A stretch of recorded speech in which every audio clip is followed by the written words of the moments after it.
The rain poured mercilessly as Kenneth Harris's sleek black Bentley pulled up to the Harris Technologies headquarters. Through the downpour, his eyes caught sight of a woman with 3 small boys huddled under the minimal shelter of the building's overhang, clearly waiting for transportation. Something about her profile struck him as hauntingly familiar. As the car drew closer, his heart nearly stopped. The woman was Becky Matthews. The only woman he'd ever truly loved, the woman he'd walked away from 7 years ago. But what made his blood run cold were the 3 identical little boys beside her, each one a perfect miniature replica of his own childhood photographs. Welcome to Genie Soul Stories. If you enjoy stories about unexpected reunions, second chances, and the healing power of love, hit that subscribe button and join our storytelling family. Today's story explores what happens when a powerful man discovers that the life he built might be missing its most important foundation. Kenneth's perfectly ordered world was about to shatter. The empire he'd built from nothing, the billions he'd amassed, the power he wielded in boardrooms across the globe. None of it had prepared him for this moment. As his driver slowed near the curb, he could see Becky checking her phone impatiently, likely tracking her Uber. The boys, about 5 years old by his estimation, fidgeted restlessly, their dark hair and hazel eyes mirror images of his own. Before he could process his thoughts, Kenneth found himself lowering the window. "Becky!" His voice sounded foreign to his own ears. She looked up, and 7 years vanished in an instant.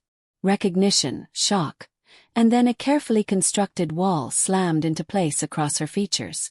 "Kenneth," she said flatly, her voice betraying nothing. "Do you need a ride?" The question seemed absurdly inadequate for the magnitude of the moment. The boys looked up curiously. One tugged at Becky's hand. "Mommy, who's that man? He looks like us." Kenneth felt the world tilt on its axis. For Becky Matthews, this moment had played out in her mind countless times over the past 7 years. Sometimes in anger, sometimes in sorrow, sometimes in vindication. But the reality, seeing Kenneth's shocked expression as he looked between her and their sons, felt like neither victory nor relief. It felt like fate had finally caught up to them both. 7 years earlier, Kenneth Harris had been a different man. Brilliant and driven, but not yet hardened by success. He was building his startup in a rented garage, sleeping on a cot between marathon coding sessions, sustained by little more than determination and dreams.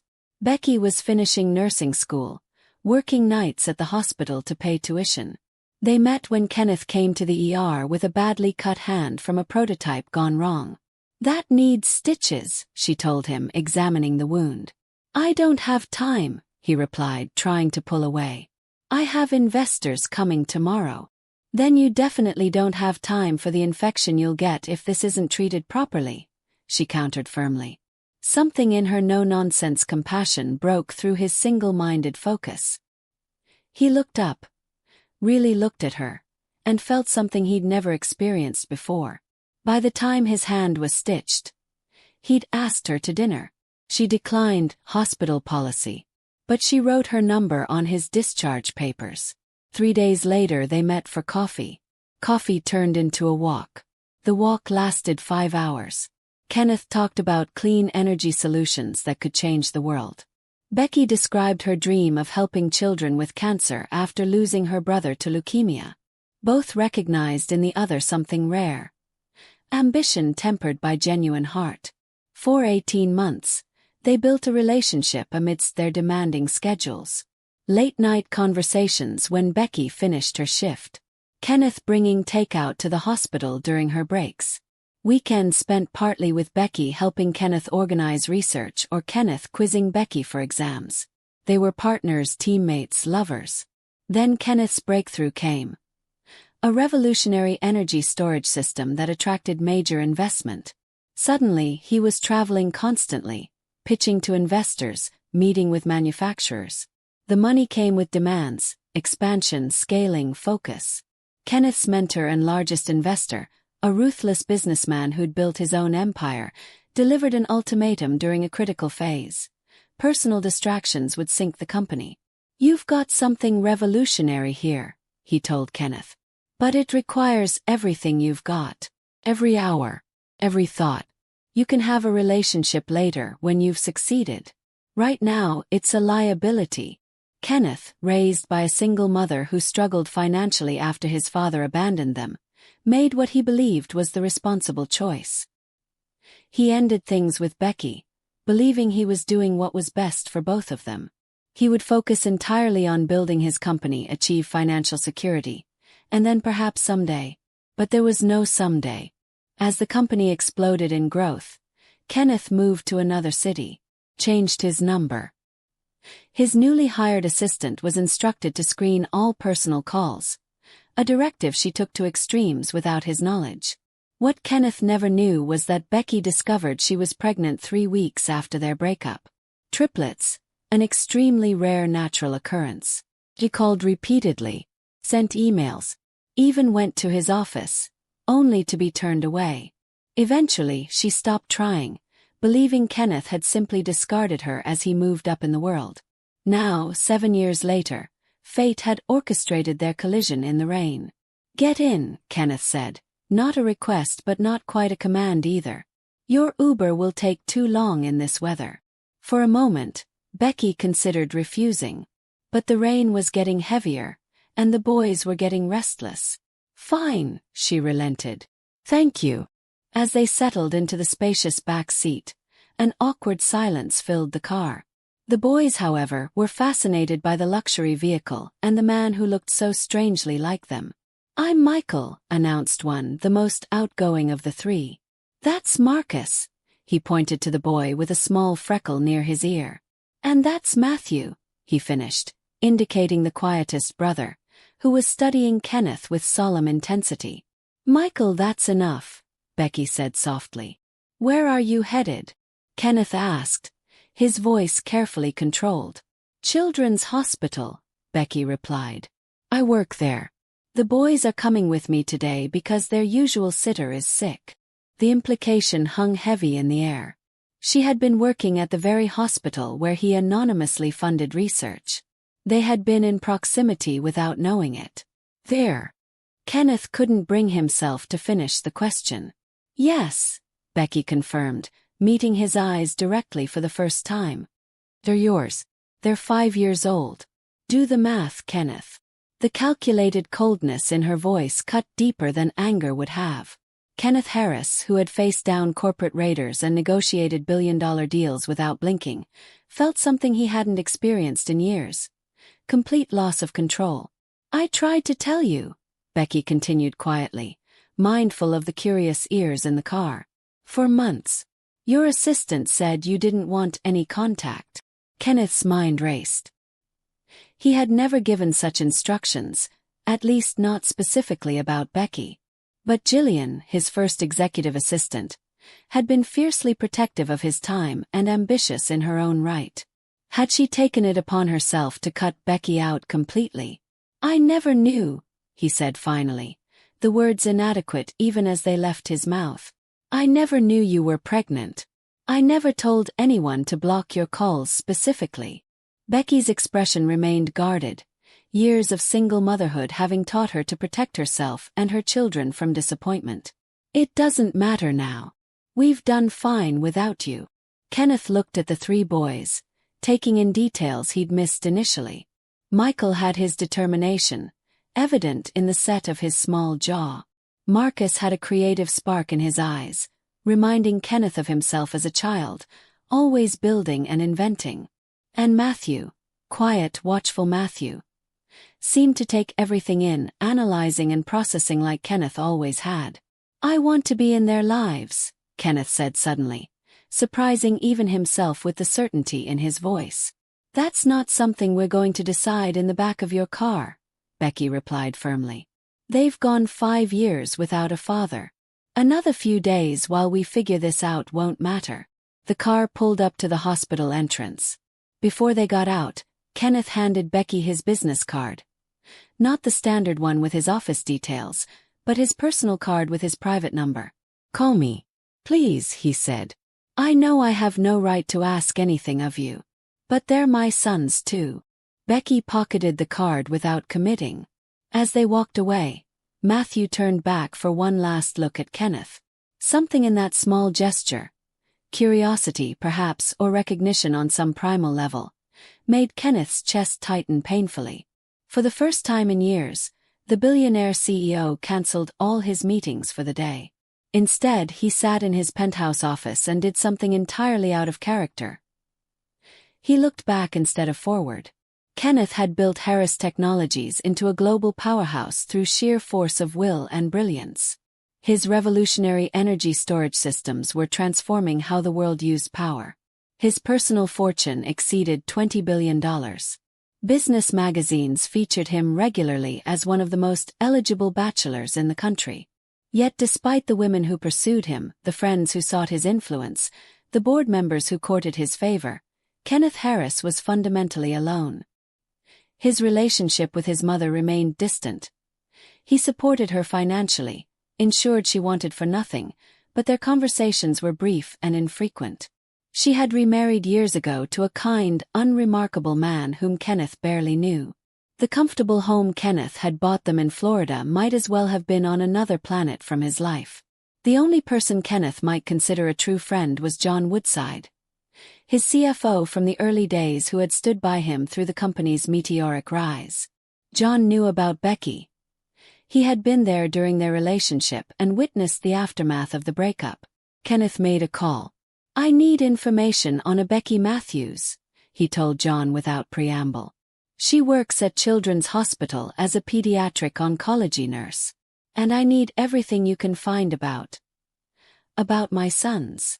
John's momentary silence spoke volumes. "You're what? Triplets? 5 years old. I just found out today." Another pause. "I'll handle it myself." Discreetly. Meanwhile, Becky arrived at her station with the boys in tow. Her fellow nurses greeted the triplets warmly. They were occasional visitors and favorites among the staff. Lucy Kelly, Becky's best friend and fellow nurse, immediately sensed something was wrong. "What happened?" she asked when they had a moment alone. "You look like you've seen a ghost." "Kenneth Harris happened," Becky replied, still processing the encounter. "The boys and I literally ran into him outside his company headquarters." Lucy's eyes widened. She had been Becky's rock throughout the pregnancy, the difficult birth, and the early years of raising triplets alone. She knew exactly what this meant. "What did he say?" "What did you say?" "Does he know they're his?" "He knows," Becky confirmed.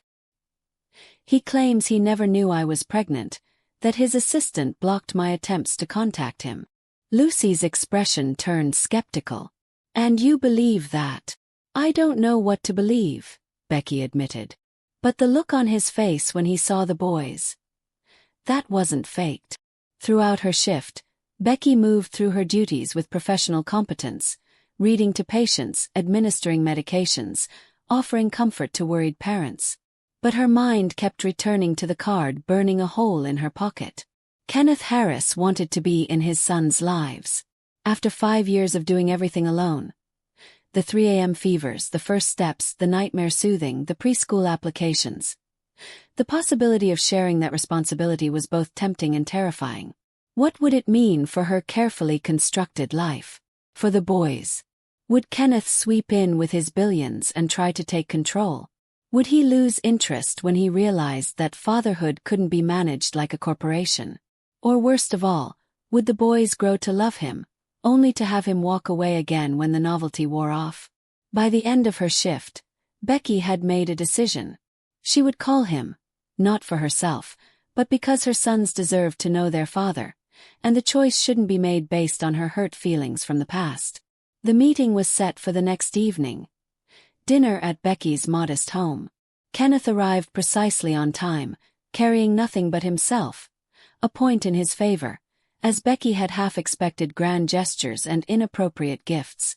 The boys were initially shy but warmed quickly when Kenneth genuinely engaged with them, asking about their interests rather than speaking down to them.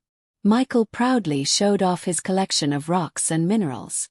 Marcus brought out drawings that revealed remarkable talent for a 5-year-old. Matthew simply watched, evaluating this stranger who looked like an older version of himself. "They're extraordinary," Kenneth said later, when the boys were occupied in another room. "You've done an amazing job with them." "I didn't have much choice," Becky replied, but without the earlier edge to her voice. "I want to help," Kenneth said. "Not just financially, though obviously I want to provide for them. But I want to be their father, if you'll let me." "Being a father isn't something you can schedule into your calendar between board meetings," Becky warned. "It's messy and unpredictable and constant." "I know I have a lot to learn," Kenneth acknowledged. "But I want to try." They agreed to start slowly. Regular dinners, supervised time with the boys, building a foundation before any major decisions were made. Kenneth accepted these terms without argument, another surprise to Becky, who knew his reputation for controlling every situation. But the road ahead proved more complicated than either anticipated. Within days of their dinner, Kenneth made his first major misstep. Without consulting Becky, he arranged interviews at an exclusive private school for the boys. "They deserve the best education possible," he argued when confronted. "That's not your decision to make unilaterally," Becky fired back. "They're happy at their current school. They have friends there. And I won't have them treated differently because suddenly their father is a billionaire." Kenneth struggled to understand her perspective. In his world, problems were solved with resources and influence. The concept that money couldn't, and shouldn't, fix everything was foreign to him. Meanwhile, complications mounted from the outside. Kenneth's board of directors expressed concerns about the public relations implications of his suddenly discovered family. Jimmy Brown, Kenneth's most vindictive business rival, began digging for information that could be used as leverage. Gossip sites published grainy photos of Kenneth with Becky and the boys, speculating wildly about the situation. The pressure reached a breaking point when Marcus developed a high fever that wouldn't respond to medication. At the hospital, tests revealed he needed a blood transfusion. Kenneth insisted on being tested as a donor. "I have a rare blood type," he explained to the skeptical doctor. "If my son inherited it, I might be the best match." The test confirmed what no one had questioned. Kenneth was indeed the boy's father, sharing the rare blood type with Marcus. More importantly, the crisis revealed something to Becky. Throughout the frightening ordeal, Kenneth never left the hospital. He didn't check his phone or call the office. For 48 hours, his entire focus was on Marcus and, by extension, the family. When Marcus was finally sleeping peacefully, recovering well, Kenneth and Becky found themselves alone in the hospital cafeteria at 3 a.m. Exhaustion had stripped away their defenses. "I found your letters," Kenneth said quietly. John tracked them down in the company's old records. Jillian had intercepted them all, marked them personal solicitation, and had them returned or discarded. Becky looked up from her untouched coffee. "I wrote you 8 letters. The first just told you I was pregnant. The last included a sonogram picture of 3 distinct heartbeats. I fired her years ago for other reasons," Kenneth said. "But I never knew what she'd done. I'm not asking you to believe me, but it's the truth. Why did you really end things between us?" Becky asked, the question she'd held inside for 7 years finally surfacing. Was it really just about the business? Kenneth considered deflecting but chose honesty instead. "Partly. My lead investor made it clear that personal entanglements would compromise the company's growth. But there was more to it." He paused, organizing thoughts he'd never verbalized. "I was afraid I couldn't be what you deserved. My father walked out on my mother when success seemed too hard. I was terrified that I'd fail at both, building something that mattered and being someone who stayed." "So you left before you could fail," Becky concluded. "I told myself I was being responsible," Kenneth admitted, "making sure I could provide security before committing to a future together. But yes, essentially, I left before I could fail."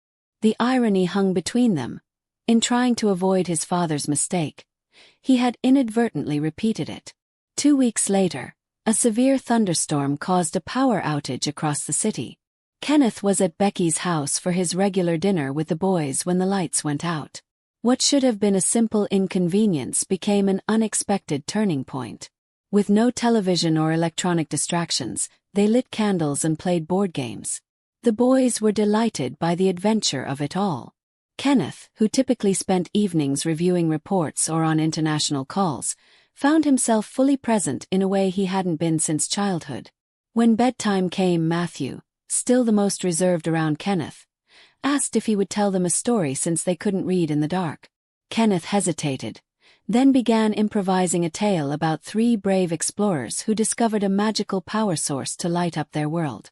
After the boys fell asleep, Kenneth and Becky sat in candlelight, the storm still raging outside. "I found something interesting today," Becky said carefully. "I was researching a new treatment protocol for one of my patients and came across a research grant. Anonymous, but the parameters were very specific. Pediatric oncology focusing on leukemia, the exact type my brother had." Kenneth said nothing, his face unreadable in the flickering light. The grant administrator slipped and mentioned it came from Harris Medical Innovations, a subsidiary I didn't know existed until today, she continued. "You've been funding cancer research. Specifically, the kind that might have saved my brother." "It's not public knowledge," Kenneth said after a moment. "The company focuses on clean energy publicly. The medical research is personal. Why didn't you tell me? Would you have believed it was genuine and not just an attempt to impress you?" Becky had to admit he was right. She would have been skeptical of his motives. The conversation shifted, becoming more open as the night progressed. Protected by darkness and isolation from the outside world, they spoke of the years apart, of regrets and misunderstandings. Kenneth revealed his collection of vintage watches. Objects he could understand and repair, unlike the human relationships he'd never mastered. Becky described her secret writing, stories created for her patients that helped them visualize their illnesses as villains they could defeat. "Some of the villains might have been inspired by you," she admitted with the ghost of a smile. As dawn approached and power remained out, Kenneth received an urgent call from John. A major acquisition was in jeopardy, requiring his immediate attention. The board had called an emergency meeting. "Go," Becky told him, seeing his conflict. "We'll be fine." Kenneth looked at her, then at the stairs leading to where his sons slept. For the first time in his career, he made a choice that would have been unthinkable months earlier. "Tell them to handle it without me or postpone," he told John. "I'm where I need to be right now." The power returned mid-morning, but something fundamental had shifted in their relationship. Trust, fragile but genuine, had begun to take root. Over the subsequent weeks, Kenneth proved his commitment through consistency rather than grand gestures. He rearranged his schedule to attend the boys' preschool presentations. He learned each son's distinct preferences and personalities despite their identical appearance. When Becky mentioned the boys wanted a treehouse, he didn't hire contractors. Instead, he spent weekends building it himself, consulting YouTube tutorials when his executive skills proved useless for practical carpentry.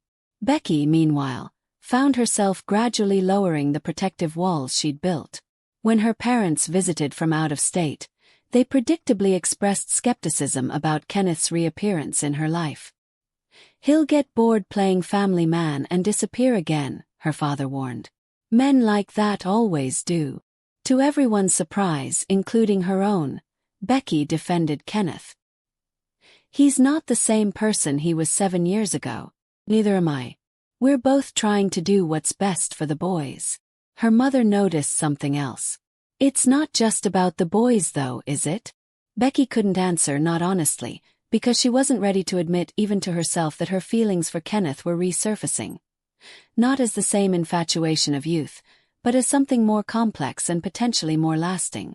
The most unexpected development came from Lucy, who had been Kenneth's harshest critic initially. After observing him with the boys over several encounters, she pulled Becky aside. "He actually cares about them as individuals," she said with reluctant approval. "Not just as extensions of himself or his legacy." "He's trying," Becky acknowledged. "And what about you two?" Lucy pressed. Is there still something there? Before Becky could formulate a response, her phone rang with the hospital's number. One of her longtime patients had taken a turn for the worse. She needed to go in immediately, but her regular sitter was unavailable. Without hesitation, she called Kenneth. I know it's not your scheduled day, but there's an emergency at the hospital. I'll be there in 20 minutes, he replied without questioning or hesitation. When Becky returned home late that night, emotionally drained from losing her patient, she found Kenneth asleep on the couch, a children's astronomy book open on his chest. The memory surfaced suddenly. Their early dating days, when they would drive out to the countryside away from city lights to stargaze. Kenneth knew all the constellations, their scientific properties, but it was their myths and stories that had captivated Becky. She carefully removed the book without waking him. On the coffee table was a hand-drawn chart of a constellation, Lyra, with notes about its visibility that night. Kenneth had remembered it was her favorite and planned to show the boys. The realization hit her with unexpected force. This wasn't just about obligation or making amends. Kenneth remembered the small details, the things that mattered to her long before he had billions or she had his children. Perhaps he had always remembered. The following weekend brought another breakthrough. Kenneth had arranged a small gathering at his penthouse. The first time he'd hosted the boys there. Becky was apprehensive about them seeing his wealth so directly, afraid it would create unrealistic expectations or change their perception of their simpler life with her. Her fears proved unfounded. Rather than showcasing luxury, Kenneth had transformed his minimalist space into a child-friendly environment.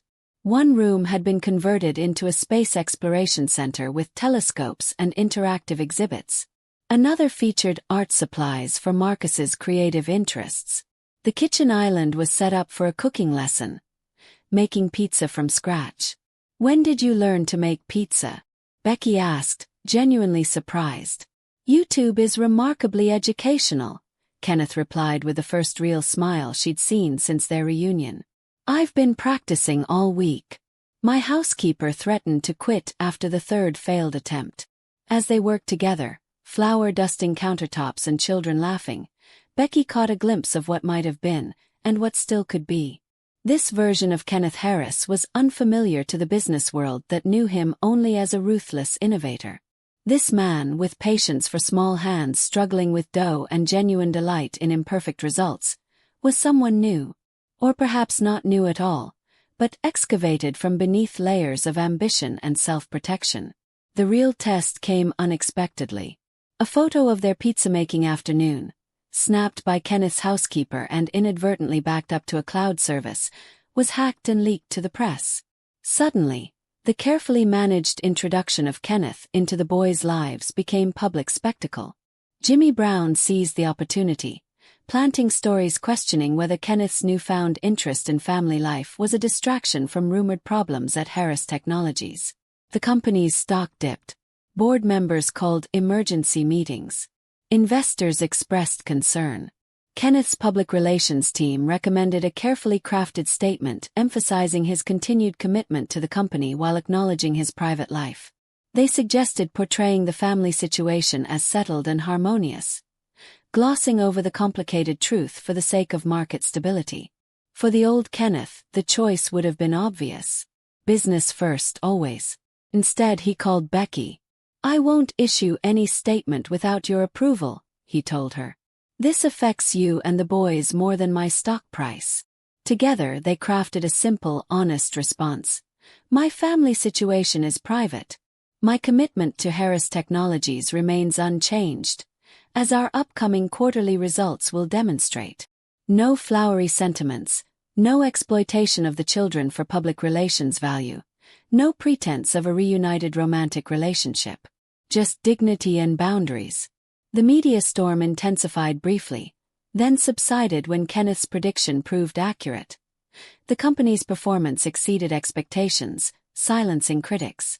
But the experience prompted serious conversations between Kenneth and Becky about the future. I can shield the company from scrutiny, Kenneth explained. But I can't always shield the boys from attention they didn't ask for. Being connected to me comes with complications I never wanted for them. They're remarkably resilient, Becky observed. More concerned about whether you'll come to their t-ball game than what some newspaper prints about their father. And what about you?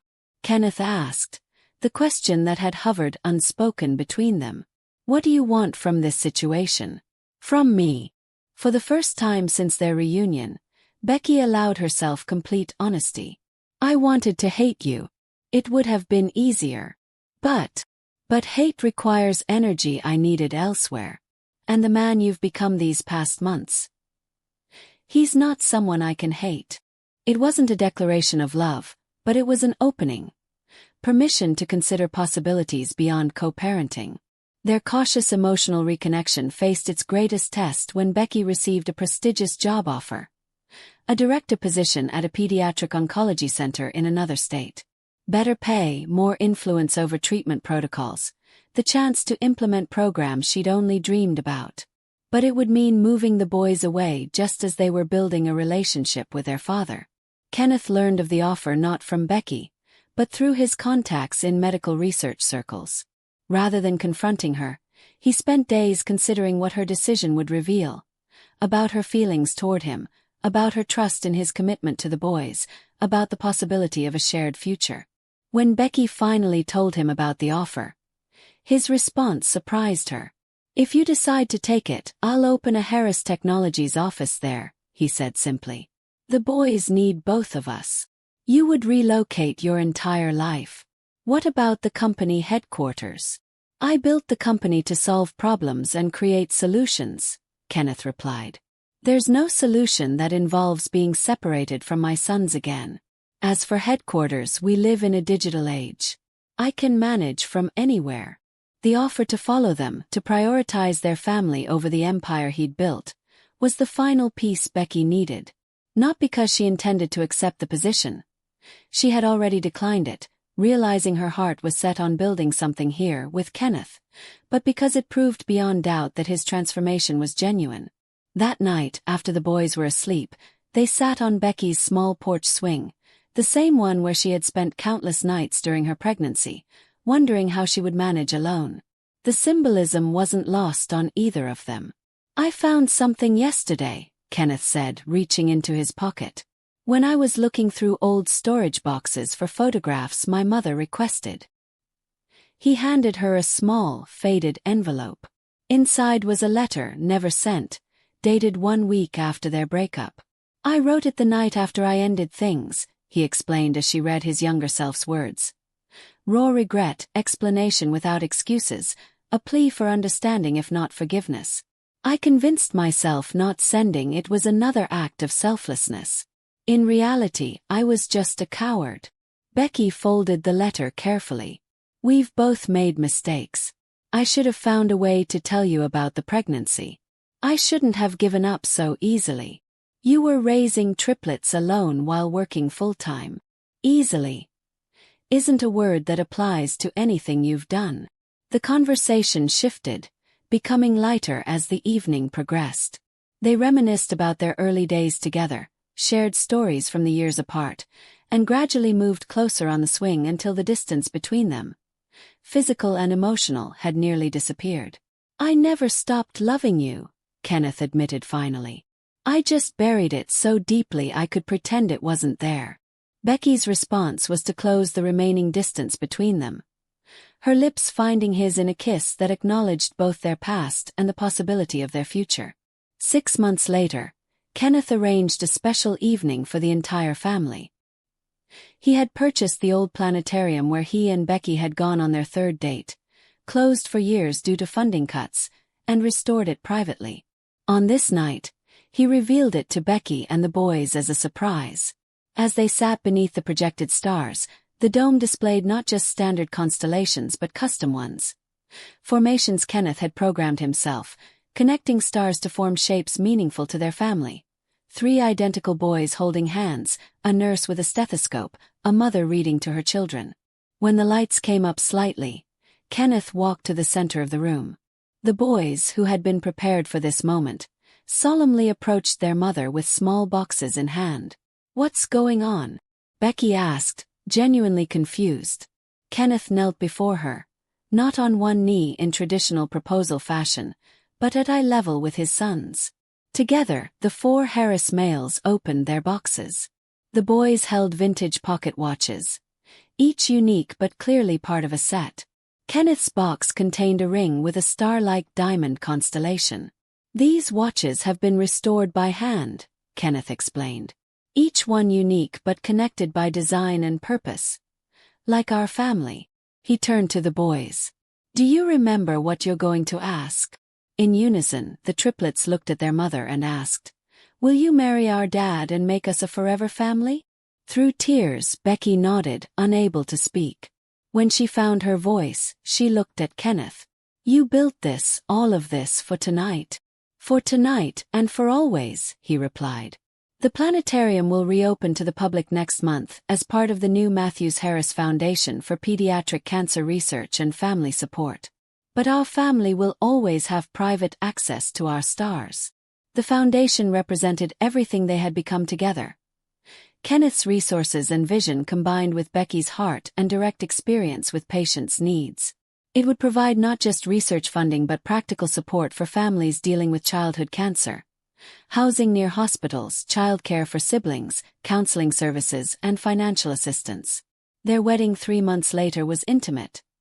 Family and close friends only, with the boys serving as best men. Kenneth's mother attended, finally meeting her grandchildren and reconnecting with the son who had kept her at a distance for so long. If you enjoyed Kenneth and Becky's journey from heartbreak to healing, don't miss our next emotional family reunion story. Subscribe to Genie Soul Stories for weekly tales of second chances, unexpected love, and the beautiful chaos of blended families. Hit that notification bell and join our community of hopeless romantics who believe it's never too late to find your happily ever after.